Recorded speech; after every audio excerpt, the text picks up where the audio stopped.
जानवी जी गुजरात से। राधे राधे। राधे राधे महाराज जी। महाराज जी, भक्ति रस में आगे बढ़ने के लिए जो आचरण अनिवार्य होते हैं वे जानते हुए फॉलो करने में उसमें डिस्ट्रैक्शन क्यों आ जाता है? मतलब इधर उधर ध्यान भजन की कमी।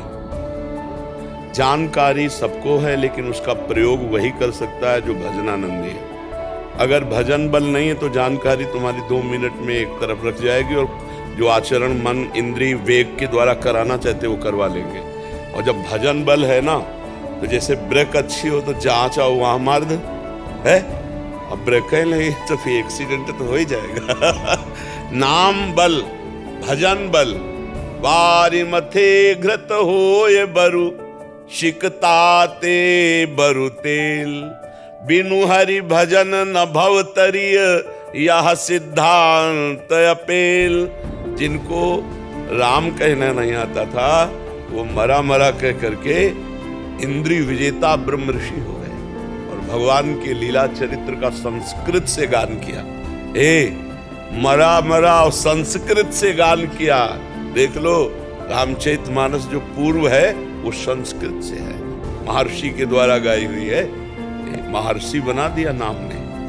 अगर हम नाम जापक हों और अधिक से अधिक नाम जप करें तो जो हमें जानकारी है उसका प्रयोग कर सकते हैं। नहीं जानकारी तो प्रभु 6-6, 8-8 घंटा प्रवचन की है लेकिन 6 सेकंड भी अपने पर शासन नहीं है। समझ ला, 6 सेकंड भी मन को एक स्थान पर रोकना कठिन है। 6 सेकंड इतना अंतर है अध्यात्म और अध्यात्म की चर्चा। अध्यात्म में स्थित होना तो विनिवृत्त कामा, अध्यात्म नित्या तो विनिवृत्त। अध्यात्म का स्वरूप क्या है? कामनाओं का नाश हो जाना, कामनाओं का त्याग हो जाना। आज हम अध्यात्म की चर्चा कामनाओं की पूर्ति के लिए करते हैं। अर्थ पूर्ति, प्रणाम नमस्कार की पूर्ति, वाह वाह की पूर्ति, ये अध्यात्म नहीं है। अध्यात्म कंचन कामिनी कीर्ति तीनों पर विजय प्राप्त करने के लिए है। स्थूल सूक्ष्म कारण तीनों से राग मिटाने के लिए है। पर वो भगवान का कृपा पात्र, गुरु कृपा पात्र इस रहस्य को समझ पाता है?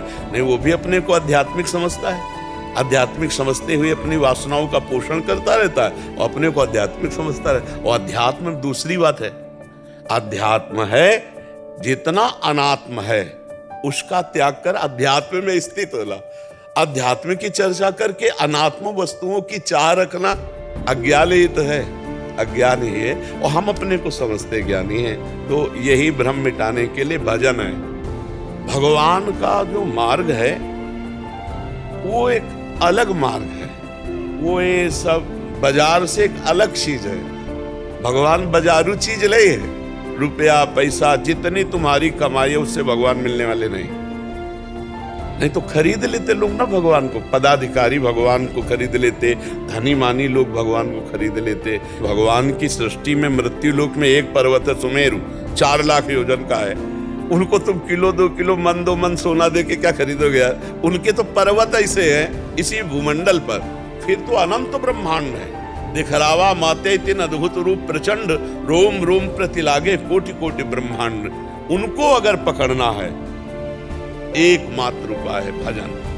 आर्त भाव से भगवान को पुकारो, वो मिल जाएंगे। जिससे यही दरबार दीन को आदर, रीत सदा चले। दैन्य होकर अपने प्रभु को हम भज रहे हैं, अपने स्वामी को भज रहे हैं, अपने प्रीतम को भज रहे हैं, बस मिल गए।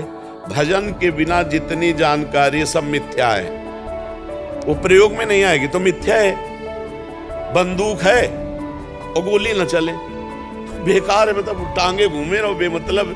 ज्ञान है लेकिन जब काम क्रोध आक्रमण किए तब फायरिंग तो तुम्हारी हुई नहीं ज्ञान की, तो फायदा क्या हुआ तुम्हारा? वो बंदूक है टांगे हो ज्ञान की केवल। तो हमारे अंदर जो जानकारी है उसका प्रयोग तभी होगा जब हम अच्छे से भजन करेंगे, पवित्र आचरण करेंगे, पवित्र भोजन करेंगे, पवित्र व्यवहार करेंगे तो परम पवित्र उत्तम श्लोक भगवान की कृपा से माया पर विजय प्राप्त कर लेंगे। मामेव ये प्रपद्यन्ते माया में ताम तरन्ते। समझ में आया?